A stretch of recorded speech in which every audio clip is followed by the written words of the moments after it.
Neat ಪರೀಕ್ಷೆ ರದ್ದಾದ ಹಿನ್ನೆಲೆಯಲ್ಲಿ ಕಲಬುರಗಿಯ ವಿದ್ಯಾರ್ಥಿನಿ ಭಾಗ್ಯಶ್ರೀ ಆತ್ಮಹತ್ಯೆ ಮಾಡಿಕೊಂಡಿದ್ದಾಳೆ ಎಂಬ ಪ್ರಕರಣಕ್ಕೆ ಭಾರಿ ಟ್ವಿಸ್ಟ್ ದೊರಕಿದೆ. ಪೊಲೀಸರ ತನಿಖೆಯ ಸಂದರ್ಭದಲ್ಲಿ ಈಕೆ ದ್ವಿತೀಯ ಪಿಯುಸಿ ಪರೀಕ್ಷೆಯಲ್ಲಿಯೇ ಅನುತ್ತೀರ್ಣರಾಗಿದ್ದಳು ಎಂಬ ಸ್ಫೋಟಕ ಮಾಹಿತಿ ಬಯಲಾಗಿದೆ. ದ್ವಿತೀಯ ಪಿಯುಸಿ ಪರೀಕ್ಷೆ ಫಲಿತಾಂಶ ಬಂದಾಗ ಭಾಗ್ಯಶ್ರೀ ಭೌತಶಾಸ್ತ್ರ ಹಾಗೂ ಗಣಿತ ಪರೀಕ್ಷೆಯಲ್ಲಿ ಅನುತ್ತೀರ್ಣಳಾಗಿದ್ದಳು. ಆದರೆ ಪೋಷಕರು ಬೈಯಬಹುದು ಎಂಬ ಭಯಕ್ಕೆ ಈಕೆ ತಾನು 92% ಅಂಕ ಗಳಿಸಿದ್ದೇನೆ ಎಂದು ಸುಳ್ಳು ಹೇಳಿದ್ದಳು. ಬಳಿಕ ಎಲ್ಲರಂತೆಯೇ ನೀಟ್ ಪರೀಕ್ಷೆಯನ್ನು ಕೂಡ ಬರೆದಿದ್ದಳು. ದ್ವಿತೀಯ ಪಿಯುಸಿಯ 2ನೇ ಪರೀಕ್ಷೆಯಲ್ಲಿ ಈ 2 ವಿಷಯಗಳನ್ನು ಪಾಸ್ ಮಾಡಿಕೊಂಡರಾಯಿತು ಎಂದು ಪೋಷಕರ ಬಳಿ ನಿಜ ಫಲಿತಾಂಶವನ್ನು ಮುಚ್ಚಿಟ್ಟಿದ್ದಳು. ಆದರೆ ಮರುಪರೀಕ್ಷೆಯಲ್ಲಿ ಭೌತಶಾಸ್ತ್ರದಲ್ಲಿ 51 ಅಂಕ ಗಳಿಸಿ ತೇರ್ಗಡೆ ಹೊಂದಿದ್ದ ಭಾಗ್ಯಶ್ರೀ ಗಣಿತ ಪರೀಕ್ಷೆಯಲ್ಲಿ ಮತ್ತೆ ಫೇಲ್ ಆಗಿದ್ದಳು.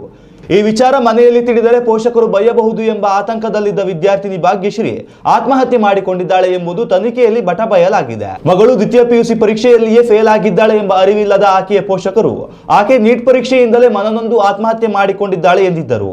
ಈ ಸಂಬಂಧ ಸ್ಟೇಷನ್ ಬಜಾರ್ ಠಾಣೆಯಲ್ಲಿ ದೂರು ಕೂಡ ದಾಖಲಿಸಿದರು. ದೂರಿನಲ್ಲಿ ನಮ್ಮ ಪುತ್ರಿ ಆತ್ಮಹತ್ಯೆಗೆ ನಾವು ಯಾರನ್ನ ದೂರುವುದಿಲ್ಲ ಎಂದು ಹೇಳಿದರು. ಆದರೆ ಇದೀಗ ಭಾಗ್ಯಶ್ರೀ ಸಾವಿನ ಹಿಂದಿನ ಅಸಲಿ ಸತ್ಯ ಬಯಲಾಗಿದೆ.